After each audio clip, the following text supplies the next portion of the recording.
박근혜 정부 시절에 이 복지 정책이 항상 문제였습니다. 네. 최근 그렇게 제동이 걸렸던 정책들이 풀려나고 있어요. 대표적인 당시 피해자, 예. 당시 피해자 이재명 성남시장이 스튜디오에 모셨습니다. 안녕하십니까? 네, 네. 반갑습니다. 당시 복지 관련 뉴스 해가지고 이제 이재명 시장이 뭐 하려고 그러는데 못하게 하는 거. 네. 못하게 하면 막 들어눕고 그러셨죠. 네. 저번 주전공이 원래 뭐 그런 거 있는데. 네. 밥 안 먹고 막 들어눕고 막 해달라고 해. 단식 많이 했죠. 여러 가지 하셨어요. 광화문에서 들어누우신 거 기억하시는지 모르겠는데 여러분들이. 며칠 들어누우셨죠? 열하루 들어누워 있었죠. 네. 네. 보통은 단식이라고 표현하는데 전 들어누웠어요. 들어누운 게 낫네요. 네. 생떼를 쓰는 거죠. 막 해달라고 막. 그렇죠. 뭐 예를 들어 불합리하게 우리를 대우하니까 생떼라도 써야. 그쪽도 어차피 논리적으로 앞뒤가 딱딱 맞는 결정이 아니잖아요. 그러니까 이쪽도 앞뒤가 딱딱 맞는 말만 해봐야 소용이 없거든요. 그러니까 저는 뭐 박근혜 정부의 그런 태도 충분히 이해하죠. 그들은 원래 국가의 이익이나 국민의 편익보다는 자기 세력, 개인적 이익 또는 감정이 우선하는 집단이었기 때문에 원래 그런 집단이니까 이해했죠. 그리고 이재명 시장님이 하는 게 만약에 인정이 되면 다른 지자체도 다 할 거 아닙니까? 그렇죠. 그리고 이제 된다는 게 보여지잖아요. 자기들이 그동안 일부러 안 했다는 게 드러나는 거예요. 그러죠. 이게 저들이 제일 두려워하는 거는 똑같은 예산을 가지고도 전혀 다른 새로운 사업들을 할 수 있다는 게 증명되는 게 싫었던 거죠. 그때 들어누웠는데 뭐 크게 효과는 없었어요. 아니 정책 자체는 뭐 개선되지 않았는데 네. 효과 있었죠. 이재명이 누군지 알게 됐죠. 그렇죠. 네. 저 들어놓은 사람 누구야? 이거. 그 정도 효과 있었는데. 네네. 근데 이번에 이제 그렇게 안 되던 것이 이제 그 정권이 바뀌고 난 다음에 해결된 것 중에 하나가 지금 무상교복 사업이라는 게 있습니다. 네. 저는 이쪽은 잘 모르겠는데 무상교복이라는 게 말 그대로 교복을 그냥 나눠주는 거예요? 복지시책의 일환으로 이제 교육비 지원 사업 같은 거죠. 예를 들면 수업료를 면제해 줄 수도 있고 학용품을 이제 무상 급식은 이제 굉장히 급식도 있는데 그런 분들이 없는데 교복을 입어야 되니까 이제 의무 교육 또는 뭐 교육에 필요한 비용을 국가가 부담해 주자 이런 차원에서 중학교 무상 교복을 저희가 시행을 했고요. 아, 중학교. 그다음 단계는 이제 고등학교를 확대하는 중인데 박근혜 정부는 중학생이고 고등학생이고 무조건 다 막았던 거고, 그 성남시의 자유한국당 측은 중학생 교복은 동의를 했는데, 고등학생 교복은 1년 내내 계속 막고 있는 상태죠. 근데 그 마지막 반대 이유가 정부에서 동의하지 않았다. 아, 였었는데. 네, 근데 지금은 이제 동의는 아니고 정확하게 얘기하면 이제 수용. 우리는 반대 아니다. 이건 지자체가 결정할 일이다. 그렇죠. 네. 뭐 그렇게 된 건데 저희가 다시 임시에 소집해서 요구해 볼 생각인데요. 이제 결론은 봐야 되겠습니다. 걸림돌 없어진 거 아닙니까, 사실상? 정부가 그런 것도 아니고. 그런데 시의회는 달라요. 그러니까 매번 다르니까 이유가. 그때. 그때 다르기 때문에 이번에도 답을 안 하고 있다고 그래요? 언론들이 물으니까. 근데 이제 반대했던 논리는 뭐였습니까? 처음에는 돈이 없다, 또 그 다음에는. 성남시는 돈이 있잖아요. 있어요. 우리는 예산을 다 마련을 하는데. 지금도 한 300억 이상 또 남아있거든요. 저금하고 있는 상태입니다. 근데 그게 이유가 안 되니까 그 다음에는 가난한 사람만 줘라. 그래서 가난한 사람 이미 주고 있다. 그 다음에 이제 마지막으로 나오는 이유가 정부가 이거 하지 말라고 하지 않냐. 이 스토리가 그렇게. 네. 근데 이유가 시시때때로 바뀌기 때문에 이번에 저희가 임시회 요구해서 다시 추경으로 편성을 할 텐데 어떤 결론을 낼지는 또 가봐야 될 것 같습니다. 그렇군요. 어쨌든 이제 정부 차원의 걸림돌 없었는데 무상급식에서 이제 한 단계 더 나가서 교복도 무조건 사야 되는데. 그렇습니다. 그러면은 이거 지자체에서 해결해 주겠다 이렇게 나서는 거잖아요. 그렇죠. 지자체든 교육청이든 교육에 필요한 비용은 사실은 교육 자체가 그 선택이 아니라 필수기 때문에 이제는 고등학교까지는 그 비용을 국가가 부담하는 게 맞죠. 거기 좀 더하면 지금 이번 문재인 정부의 국정 계획 중에 고교 무상교육이 들어가 있습니다. 아, 고교무상교육도 들어가 있어요? 이미 들어가 있습니다. 예, 들어가 있고요. 또 하나 더 말씀을 드리면 일부에서 그런 얘기예요. 아, 교복을 없애버리지 그러냐. 이런 네. 반론이 꽤 있습니다. 네, 그렇죠. 근데 그럴 수도 있죠. 그거는 교복이 왜 유지가 되고 있는지를 잘 모르고 하는 얘기죠. 만약에 교복을 없애면 학교에서 그야말로 일종의 패션쇼가 벌어질 수 있습니다. 좋잖아요, 패션쇼. 그럼 문제는 돈이죠. 예를 들면 학생들 사이에 자산. 오히려. 그렇죠. 그걸 오히려. 막기 위해서 사실 교복을 입는 측면이 아주 강합니다. 그것도 뭐 일리 있는 이야기네요. 그거는, 근데 지금 현재는 어떻습니까? 전국 중학교가 다 교복을 입어요? 의무는 아닌데 대체적으로 입고 있죠. 그런 이유로 해서. 네, 그렇습니다. 왜냐하면 학부모들이 교복을 입자고 그래요. 교복 자율화가 됐다가 다시 그렇게 네. 돌아갔군요. 네. 여러 가지 시행착오 끝에. 그렇습니다. 네. 아하. 그래서 교복을 대부분 입는다. 그러면 그 교복은 학교마다 다 다르죠, 조금씩? 조금씩 다르죠. 똑같은 교복, 같은 학교 내에서도 교복마다 또 차이가 있습니까? 싼 교복, 비싼 교복? 그럴 수 있죠. 소위 이제 비싼 뭐라 그러면 상표를 붙인. 네. 비싼 천을 쓴다든가 상표를 붙인다든가. 상표 때문에 주로 그러죠. 약간 맵시가 다른다든가 뭐 그런 거겠죠? 그렇죠. 근데 주로 상표입니다. 예를 들면 어느 회사에 상표를 붙였냐. 예를 들면 뭐 선전 많이 하는 그런 대기업 것이냐 아니면 뭐 중소기업 것이냐에 따라 가격 차이겠는데 품질 차는 크게 나지는 않고요. 그래서 저희가 사실 이런 것도 기억해 봤어요. 교복을 다 지급해야 된다면 현금으로 줘서 사게 하는 것보다는 교복 생산 협동조합을 만들어서 교복을 골라 입게 하자. 저희 성남시는 이미 교복 생산자 협동조합을 만들어 놓은 상태입니다.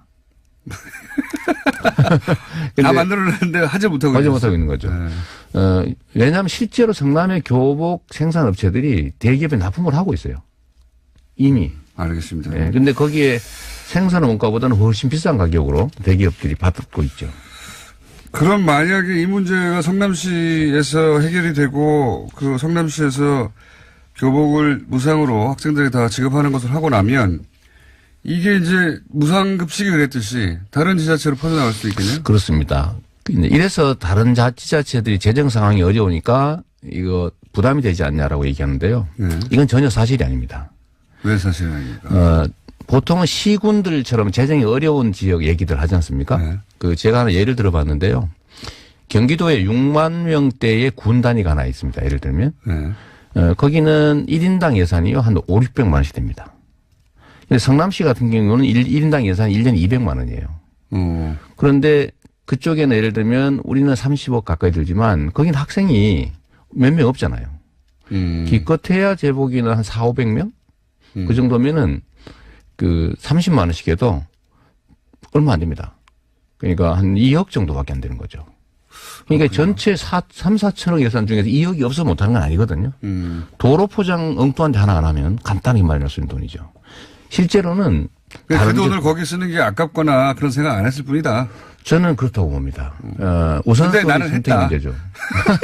아니 그러니까 복지 정책이라고 하는 게 엄청나게 많은 돈이 드는 게 아니고요. 성남시 청년배당도 예를 들면 1인당 100만 원 24세에게 주는데 연간 100억 정도가 듭니다. 근데 아까 예를 들었던 그 군 단위에도 보면 그 청년 24세 되는 사람이 한 400명, 3, 400명 밖에 안 돼요. 그러면 그 3, 4억 정도 아닙니까? 못하는 건 사실 돈이 없어서는 아니죠. 시장님, 그 교복은 알겠습니다. 네. 교복은 그리고 여기에 대해서 이제 경기도에서는 반대해서 제수했었죠. 네. 그 얘기는 제가 남경필 지사한테 듣기로 하고요. 왜 제수했냐. 안 계시기 때문에 이 얘기는 더 안 하기로 하고. 이게 뉴스에 나왔어요. 성남시가 공영개발로 한선 5,500이 있었는데 그중에 1,800억을 현금으로 시민들한테 주겠다. 네.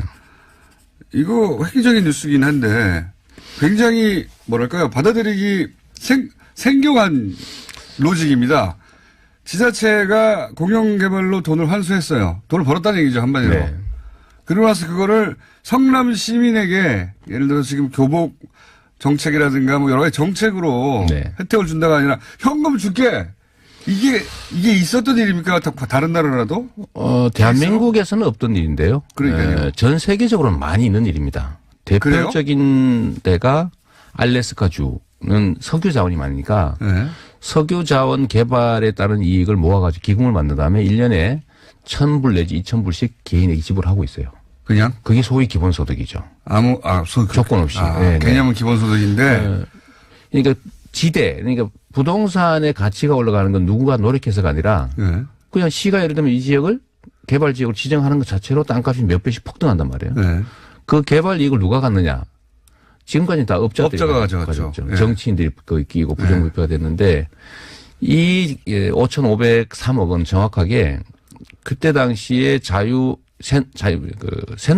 새누리당 현직 국회의원 네.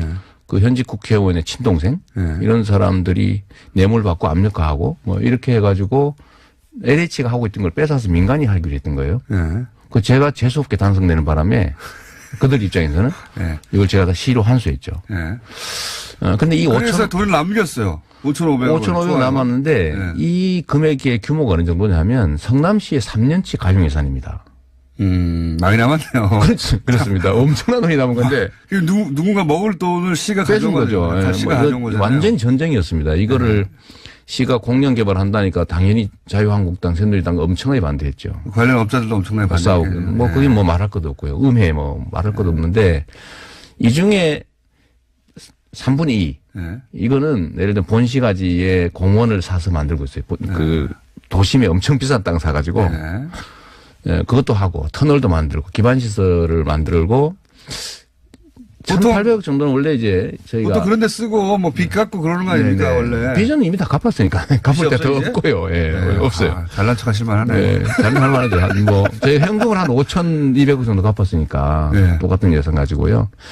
근데 이미 3분의 2 정도는 성남시는 빚이 하나도 없습니까? 없어요. 9억 남았어요. 9억. 근데 그건 정부에서 원래 대신 갚는 거여서 우리 빚이 아니고요. 근데 5,500억 중에서 3분의 2는 이미 그런데 썼는데. 네. 그래도 남았어요? 그리고 1,822억이 남은 이거 어디다 거죠. 쓸까 고민하다가 네. 성남 시민한테 돌려주자 이렇게 생각하신 거예요? 처음에는 임대아파트 지으려고 네. 생각해 봤죠.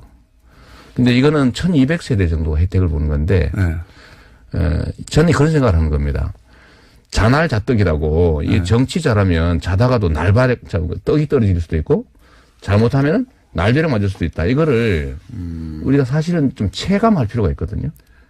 그러면 이거를 가구당입니까? 아니면은 1인당입니까? 1인당 얼마? 기본소득 개념이니까요. 100만 명쯤 되니까 네. 18만 원 정도고. 이거 성인에게만 줍니까? 아니. 미성인, 왜냐하면 이게 이념이 뭐냐면요. 시민들이 맡긴 주권을 행사해서 생긴 일종의 불로소득이기 때문에 성인만 가질 이유는 없죠. 왜냐면 성남의 주인은 성남 시민이니까. 그러면 예를 들어서 일주일 전에 이사 왔어요. 그러면. 그거는 제한을 좀 하라고. 그거는 제한을 이게 해가지고. 영역주인데. 네. 예를 들면 뭐 1년 이상 또 3년 이상 거주 이런 건 해야죠. 네. 왜냐면 이거 보고 이사 오지는 않겠지만. 네. 그럼 대략 얼마 정도 들어갑니까? 대개 한 20만 원 정도. 1인당? 가구당 한 뭐 60에서 한 70만 원 정도 되지 않을까 싶어요. 뭐 가구수에 따라가겠지만. 네. 4인 가구면 80만 원, 5인 가구면 100만 원이네요. 네. 근데 제가 이 얘기를 하고 싶은 거는 이거 처음 해보니까 여러 가지 이상하죠. 예, 왜 돈을 주고 그래 이런. 근데 이거 당연한 거예요. 왜냐하면 세금이라고 하는 건 써 없애는 것이긴 한데 이건 세금이 아니거든요. 세금이 아니고 시민들이 맡긴 권한을 행사해서 생긴 세금 외의 수익이란 말이에요. 네. 예, 그걸 예를 들면 장기 투자했을 수도 있지만 이건 일회성 수입이라서 일종의 정책을 만들기는 어려워요. 왜냐하면 다음에 이런 소득이 생긴다는 보장이 없으니까요. 그래서 이걸 저금해놓고 이자 따먹을 수는 없잖아요. 그럴 수도 있죠. 아니, 그 예산에 올리자 그러면 안 되는 거예요. 그래요? 네. 그러면 예를 들어서 필요한 사업들을 다 했는데 남았어요. 그러면 이걸 저축하고 이자를 따먹는 것도 안 됩니까? 그거는 세입 세출 균형의 원칙에 어긋나요. 왜냐하면 세대별로 올해 세금을 낸 사람이 올해 혜택을 봐야 되고. 이런 아이디어 한번 모집해 보시죠. 그러니까 이게 확정된 사안이 아니면 물론이죠. 1,800억으로 성남시가 할 수 있는 아이디어로 공모해 보시죠. 성남 시민들부터. 지금 현재 그걸 하고 있는 상태죠. 예를 들면 시장의 현재 안은 배당이에요. 저는 그게 옳다고 보고 그 배당도 지역화폐로 주면 지역경제가 살 거다. 저희는 지역화폐를 하고 있으니까요. 이 시장이 아닌데 뭐 이걸 그 전문가 용역도 들 거고 시민사회에 던졌으니까 여기 반대 의견들도 나오죠. 반대 의견 결국 최종 결론은 다음 시장쯤에서 최종 결론 내게 될 겁니다. 아, 그렇구나. 시장님으로 있으신 동안 이 돈을 다 돌려줄 수는 없는 거군요. 왜냐하면 올 연말이 돼야 비로소 현재 들어오게 되는데 지금부터 준비를 해야 됩니다. 그때는 백수일 수도 있잖아요. 그렇죠. 저는 뭐 백수 아까네 내가 넘어갔네요. 그때는 백수일 수도 있죠. 네, 그렇죠. 성남시장이 아닐 가능성이 매우 높죠. 네. 그래서 그 돈에 대해서 관여할 수가 없게 될 수가 있네요. 전혀. 그렇죠. 네, 그래도 예를 들면 제가 그냥 들어놓을 수는 있죠. 그거 내가 하라고 했는데 안 한다고. 시민의 한 사람으로서. 시민의 한 사람으로. 3년을 임기 남긴 상태인 시장이나 3개월을 남긴 사람이나 3일을 남긴 사람이나 시장인 똑같아요. 현재 해야 될 일은 해야 되는 거죠. 저는 이걸 제가 강제할 수는 없어요. 의회도 동의해야 되고 시민들도 공감해야 되고 그래서 의견들이 좋은 게 많으면 바꿀 수도 있는 거죠. 이거는 제가 보기에는 이렇게 되든 안 되든 이런 아이디어를 던졌자는 자체가 제가 보기에는 거의 들어눕는 수준의 발상의 전환이라고 봅니다. 예. 대한민국의 가장 심각한 문제는 엄청난 불평등과 격차고요. 이 불평등과 격차 중에서 가장 심각한 원인은 지대입니다. 소위 불로소득이죠. 부동산 불로소득을 환수해야 됩니다. 자, 시장님 시간 다 됐어요, 이제. 벌써요?